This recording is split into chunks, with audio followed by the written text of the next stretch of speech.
In this video, we will show you how to replace your front brake caliper on this Dodge Ram. This will be located behind your front wheel. Let's get into it. Alright friends, let's get started on our job. The first thing you want to do is safely raise and support the front of your vehicle so the wheel is off the ground. Once you've done that, we'll continue on to removing the center cover. For this center cover, you'll find that you have several slots making their way around. We'll use a pry bar, carefully make our way into this area to remove this. A quick inspection and we can set that aside. Now that that's out of place, we'll continue on with our 8 24mm lug nuts. Remove all 8 and then the wheel.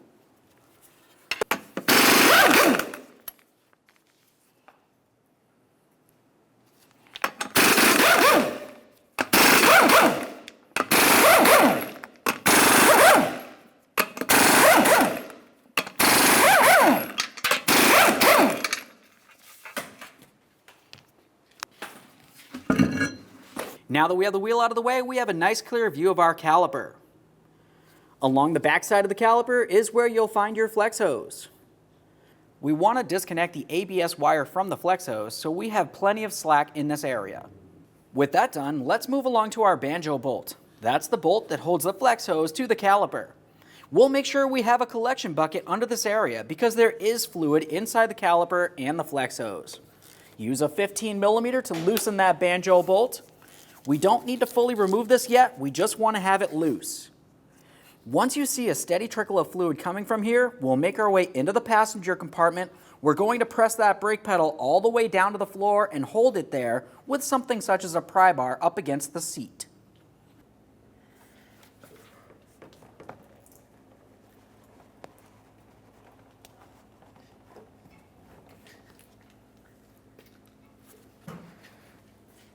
Once you've fully depressed that brake pedal and held it in that position, you should find the fluid came out, but then it stopped.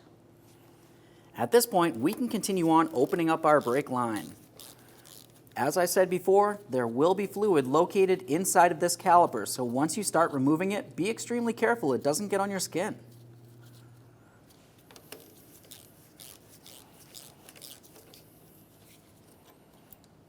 There's our banjo bolt. One of our crush gaskets, and the other one just fell out of place. We'll just double check that flex hose to make sure it is in good condition. We are reusing this, and we can set that flex hose aside. We can move along to removing each of our caliper bracket bolts. Looking at these bolts, you can tell you're going to have to use a 12-point socket. It's a 16mm. Let's remove the pair. There's one here, and one located just above it. We'll start by removing the first bolt, give it a quick inspection, and then start it in a couple threads.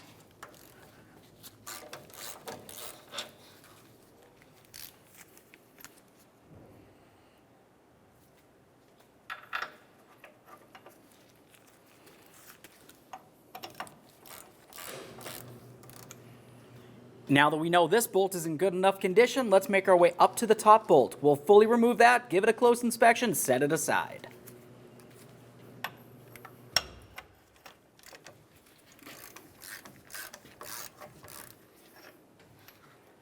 There's our second bolt. That looks good. Now let's hold on to that caliper. We'll fully remove that first bolt that we were removing, and then we can remove the caliper from the area and get it over to the bench.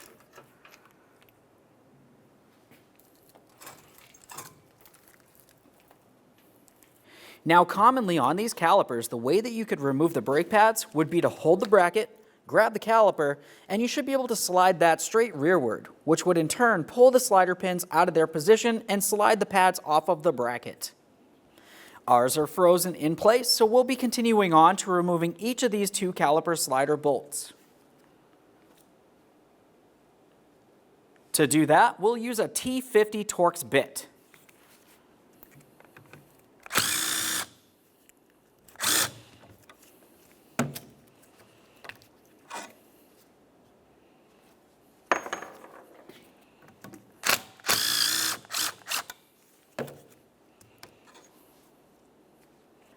Now we can separate these two. If you can't do it by hand, just go ahead and use a pry bar.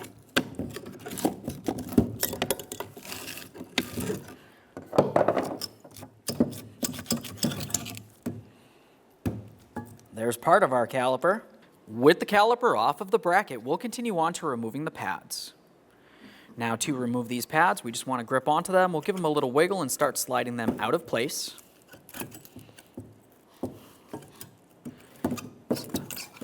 Now as you remove the pads, you do want to give them a quick inspection and make sure they are reusable. This one right here should be replaced.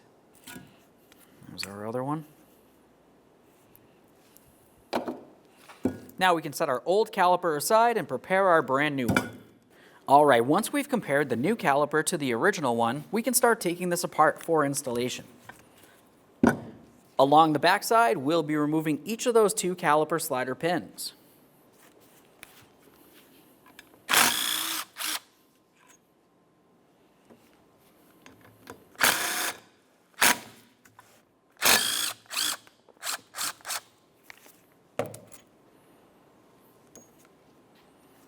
Now we can take hold of this, we'll lift it up and out of here. We'll set this aside for now. Now that we have that out of the way, let's continue on preparing our bracket.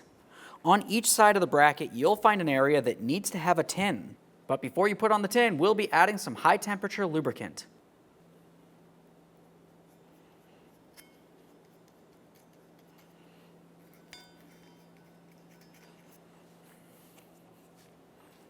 Get that other side over here real quick.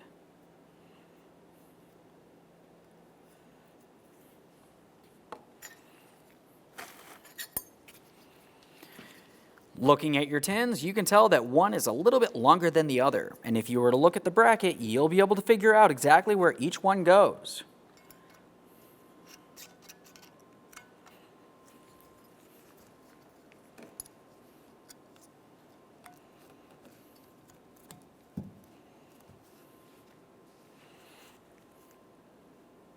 Perfect. Now we'll pay attention to the muscle portion of the caliper. This is the part that has the 2 pistons in it. Start with the slider pins. We want to make sure that these are well lubricated, so I'll just be pressing it through from one side towards the other and pull that boot back.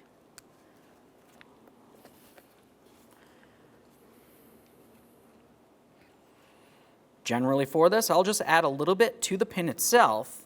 Most of this will kind of get wiped off a little bit. But then we'll make our way inside of the slider boot. I'm trying to get inside of this area of the boot because that's the majority of the area that will be touched by that pin as it moves back and forth. Slide this in here. Bring it all the way through. Take that pin and bring it side to side, working in that grease. And we'll do the exact same thing on the other side of the caliper.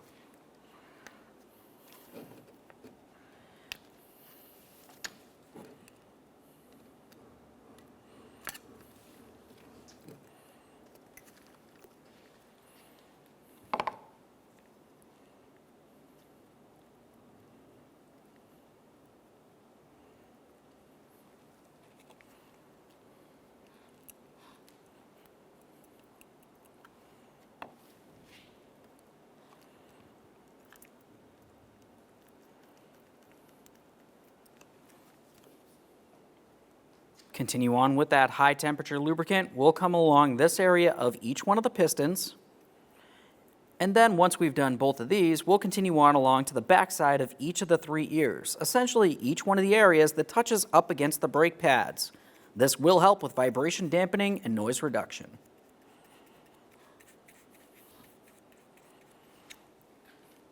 Now it's time to install the brake pads into the brake caliper. You'll find on the inboard pad you should have a wear indicator. If you're using your old pads like we are here, you can also see exactly where each one of those 2 caliper pistons was. The wear indicator, or the pad with those 2 piston areas, should be on the inboard side of the caliper bracket. Slide that right into the bracket over there. Same on this side. Now we'll do the same for the front.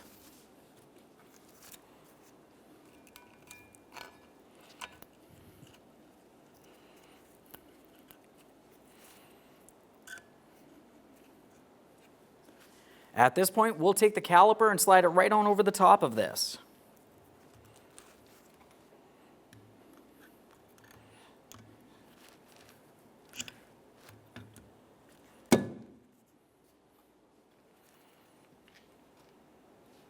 We'll continue on to each one of those 2 slider bolts, starting them in by hand. Then we can snug them up and torque those to manufacturer's specification.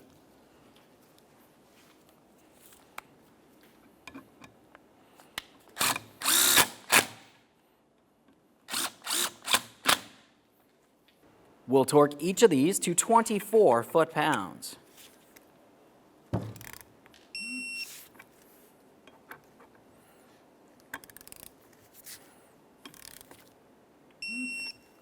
Now we can get this over to the vehicle. Over at the vehicle, we'll slide this into place, bringing those pads right over the brake rotor. Now we can continue on with our 2 mounting bolts. We'll start each of these in, snug them up, and torque them to 100 foot-pounds.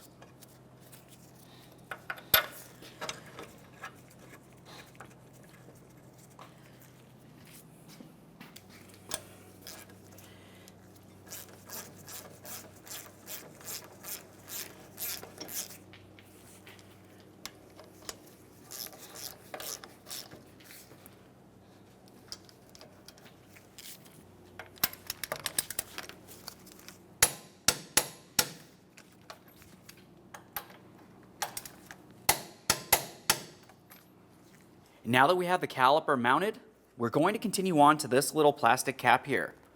For this, you should be able to pop it right out of that area of the caliper. Once you've drained your other caliper, go ahead and insert this into the port.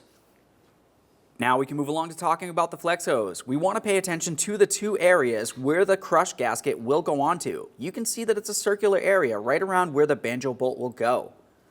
We'll just go ahead and wipe this down and make sure there's no dirt or debris on either side of that flex hose. A quick inspection to make sure it's not rotted or damaged in any way, and then we can get ready to install this onto the caliper. To install it on the caliper, we're going to take our brand new banjo bolt, one of our crush washers. We'll put that directly on there. Now we can bring that flex hose over, and we'll be taking this banjo bolt with the crush washer and put it right on through that center hole of the flex hose. On the other side of the flex hose, we'll be continuing on with our other crush washer, and then we'll bring this right down onto here and start it in by hand. Once you have it started in by hand, go ahead and snug it up.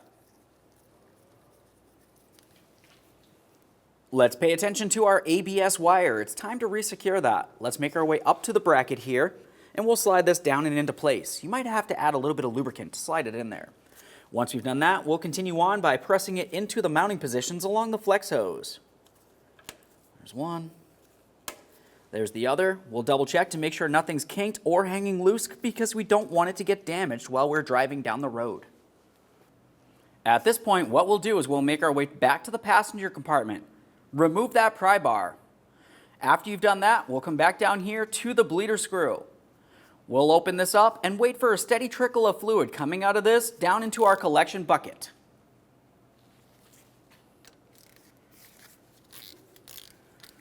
Our 3/8 socket for that. This part can take a second.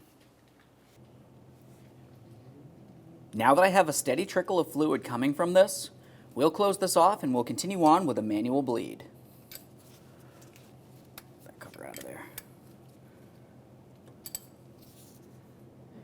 Now to do a manual bleed on this vehicle, it's going to be fairly simple, but it'll be easiest with a second person. One person will be out here next to the caliper bleeder screw. The other person will be up inside the passenger compartment. The person in the passenger compartment will pump up that brake pedal till it's nice and firm. Once it feels as though it's firm, they're going to hold it and let me know. I'll open up this bleeder screw and we'll be paying attention to the fluid coming out of it. Typically, you will see a whole bunch of little air bubbles making its way out of here as you're bleeding. We need to continue this process until you see no air coming out. Go ahead and pump up that brake pedal.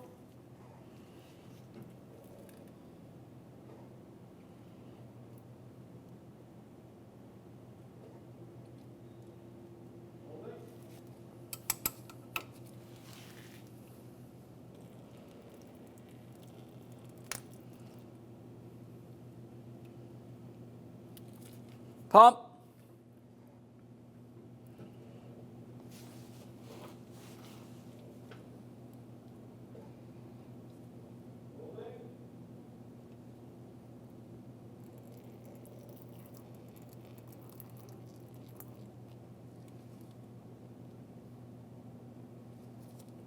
Pump.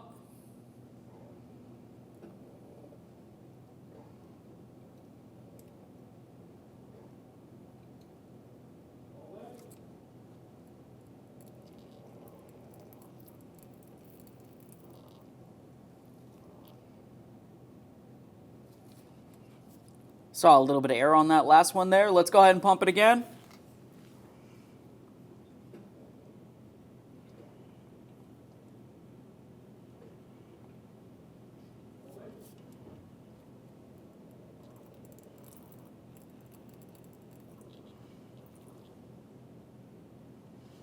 We're still getting some air here.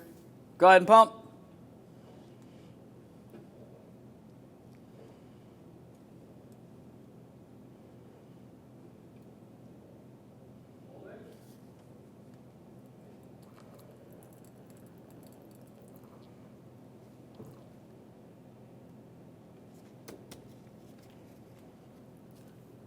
Pump.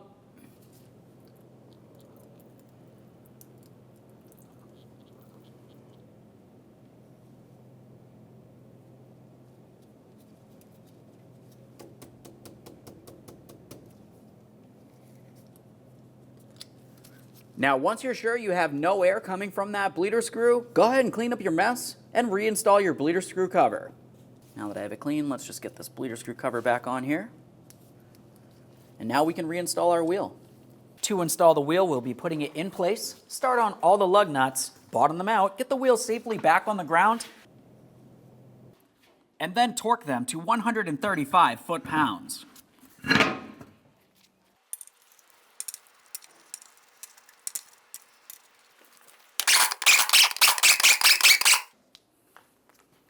Now that we have the wheel on the ground, let's torque these in a crisscross manner.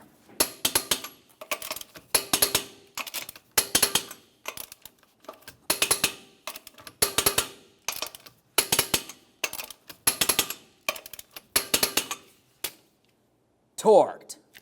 Now that we finished bleeding our brakes, the next thing that you want to do is make your way up into the engine compartment. We're going to be looking for the master cylinder. That's what houses your brake fluid.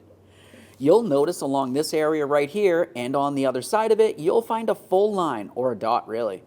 We want to make sure that it's topped off up to that point with .3 brake fluid. So we'll open up our cap, give the seal a quick inspection. We can set that aside and continue on with adding .3 brake fluid up to that fill spot.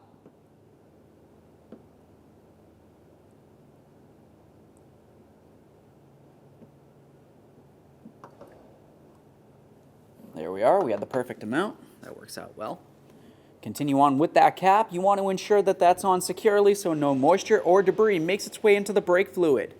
Okay friends, at this point we have the vehicle back together and we topped off our brake fluid. Go ahead and close the hood and take your vehicle for a road test. Make sure those brakes function as they should. Aside from that, thanks for watching.